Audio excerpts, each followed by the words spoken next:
Hi, everyone. This is Global Podcast, your window to the world. Breaking news, big ideas, your global hangout for what's happening now, and bold conversations. Wherever you are, we're bringing it to you. Let's get started. Okay, so we've got a lot to cover today. Some pretty intense information that you sent us about this incident in Lithuania, right, with these soldiers during a NATO training exercise. Mm-hmm. And it's obviously a tragedy. So what we want to do today is sort of like unpack the details and kind of give a clearer picture of what happened, how everyone responded, and, you know, just the whole context around it. Absolutely. And I think it's a powerful reminder about the inherent risks involved in military training. These four soldiers were from the 1st Brigade, the 3rd Infantry Division, out of Fort Stewart, Georgia, operating an M88A2 Hercules, which is a really powerful armored recovery vehicle. Wow. And they were tasked with towing this disabled tactical vehicle in the Puberty training area. Right. And that's pretty close to the Belarus-Lithuania border, right? Yeah, absolutely. It's 10 kilometers from Belarus, which we'll talk about a little bit later. Okay, yeah. And so the unthinkable happened. This vehicle sank into a peat bog. Yeah, a peat bog, essentially. It's like this marshy, unstable ground. Right. And, initially the circumstances were super unclear. Yeah.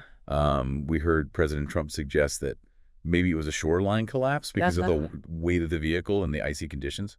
Yeah, and just the whole timeline of events is pretty intense. They went missing on March 25th.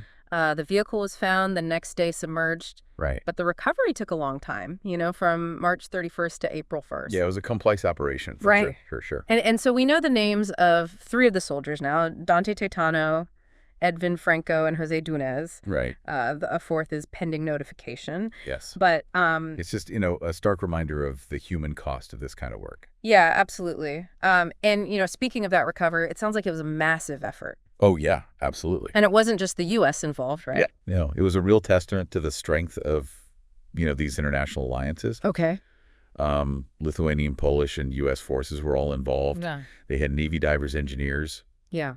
And it was a really challenging recovery because the peat bog had near zero visibility. Right. So they had to use all this specialized equipment, excavators, to move sediment and ground penetrating radar to see beneath the surface. Right. Wow. Yeah. And then the reactions were kind of, across the board, but really showed how interconnected everyone is. For sure. The Lithuanian president, Gitanas Nausėda, offered his condolences.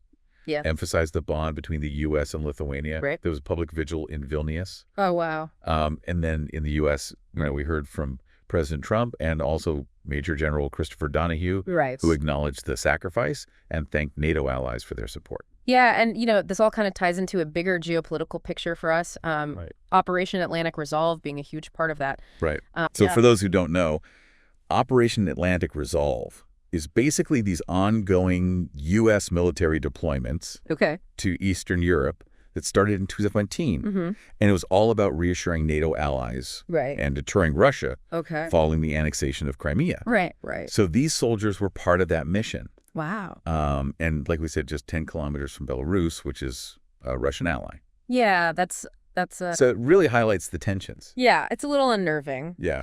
But, it's interesting because even with some of the past criticisms of NATO, and we saw some stuff about, President Trump's skepticism about funding, there was this unified response. Right. And a lot of talk about strong alliances after this happened. Yeah, exactly. It brought everyone together in a way. Right. And if we kind of zoom out to the bigger picture here. Yeah. Lithuanian officials acknowledged that military training is, inherently risky. Right. But vital. And they said they're going to review safety protocols. Okay. Which is, I think, a necessary response. Of course, yeah. And then, the whole thing about the NATO funding is separate from the accident, but it reflects these ongoing debates about, who's responsible for what. Yeah, totally.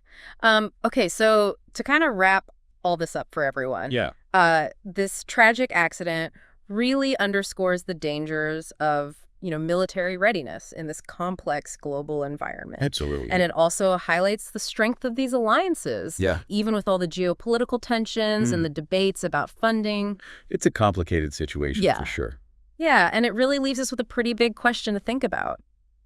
Definitely. What do you think? Well, in the pursuit of global security, how do we balance the need for realistic military training that sometimes happens in these dangerous environments with the, commitment to safety measures and international cooperation? Yeah. I mean, this incident kind of shows us those unseen risks that are always there. Yeah.